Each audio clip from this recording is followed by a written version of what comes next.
Það sannarlega auðvelt að týnast í upplýsingaflóðinu sem við höfum aðgengi að í nútíma samfélagi. Hvaða upplýsingar eru sannar og réttar og hverjar eru rangar og falskar. Munurinn þarna á milli er ekki alltaf augljós, enda stundum sem upplýsingar eru viljandi settar fram með fölskum hætti, með það eitt að markmiði að blekkja. Hvort sem þær eru viljandi rangar eða ekki, þá viljum við öll byggja eigin þekkingu á sönnum og réttum upplýsingum og þá er gagnrýnin hugsun vopnið sem við höfum til að greina þar á milli. Í Blönduskóla á Blönduósi hittum við nemendur og kennara sem taka nú þátt í verkefni sem miðar að því að vinna með þessa þætti. Verkefni heitir Brains for Europe og það er Erasmus Plus verkefni.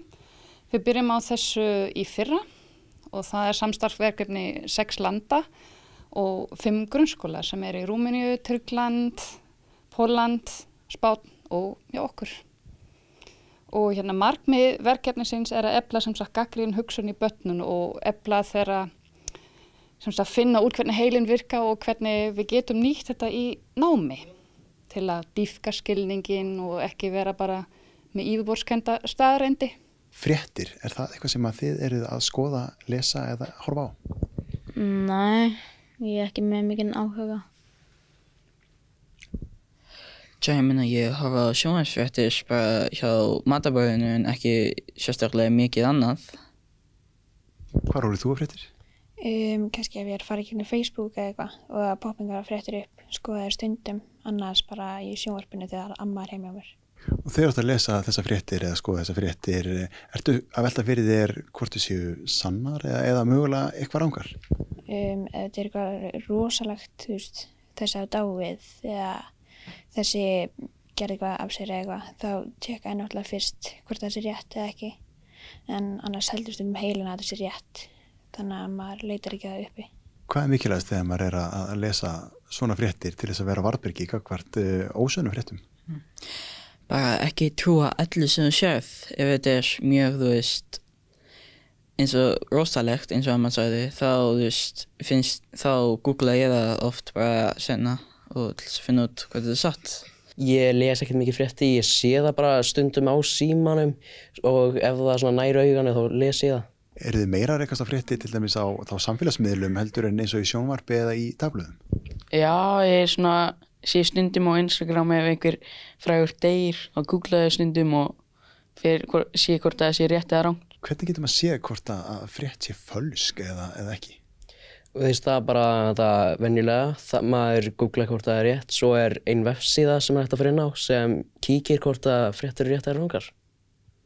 En getur maður verið viss það að Google viti hvort að frétt er fölsk eða ekki?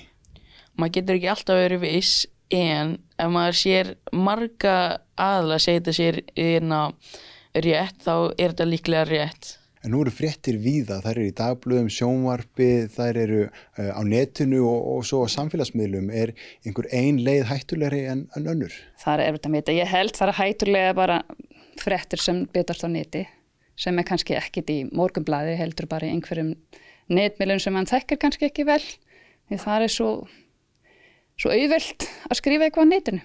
Það er svo auðvelt að skrifa eitthvað á netinu og það er ekki bara fréttamiðlar sem eru að birta upplýsingar, heldur bara einstaklingar. Það hafa einhvern veginn allir rödd í gegnum samfélagsmiðla og það getur bæði verið gott en líka hættulegt. Jú, ég til þetta er náttúrulega mjög hættulegt líka gagnvart einelti í skólum. Það er þetta mjög hættulegt. Það er svo auðvelt að skrifa bara eitthvað annan án þess að gagnrýna hvað þetta getur haft í för með sér. Hérna í skólanum þá eru þið hvöttir þess að velta fyrir ykkur gagnrýni hugsun. Hvað er gagnrýni hugsun? Kannski svona viðbrögð okkar einhvern veginn gegn því sem við erum að sjá, horfa eða verða vör við. Bara hvernig við hugsaum eiginlega út í það, bregðumst við. Af hverju er mikilvægt að velta þessu fyrir sér? Er ekki bara ágætt líka bara að trúa því að allt sem er í fréttunum sé rétt og örugt? Ef maður trúir öllu, það er ekki það gott. Það getur sett þannig vonda hugmynd á hluti sem gerast í alvöru. Og það er bara ekki rétt. En er það mikilvægt að hugsa svoleiðis, já ekki bara þegar maður lesa fréttir, heldur bara þegar maður lesa bækur eða bara hlusta fólk tala? Já, því ef maður myndi lesa einhverja ævintýrasögu, þá getur maður ekki bara að fara að hugsa að einhver risastór ormur sé til eða eitthvað þannig. Já, maður er alltaf að velta þessu fyrir sér. Hvernig finnst þér staðan að vera á gagnrýni hugsun svona almennt hjá krökkunum? Mér finnst þetta frekar slæmt. Yfirleitt ef mann er svona verkefnavinnu, þar sem þau eru að rannsaka eitthvað sjálf og finna út, þá er bara að opna Google sjálfsögðu fyrst og það var bara að teka fyrsta upplýsingar sem til staða og það bara mjög fáir bara kafa dýpra.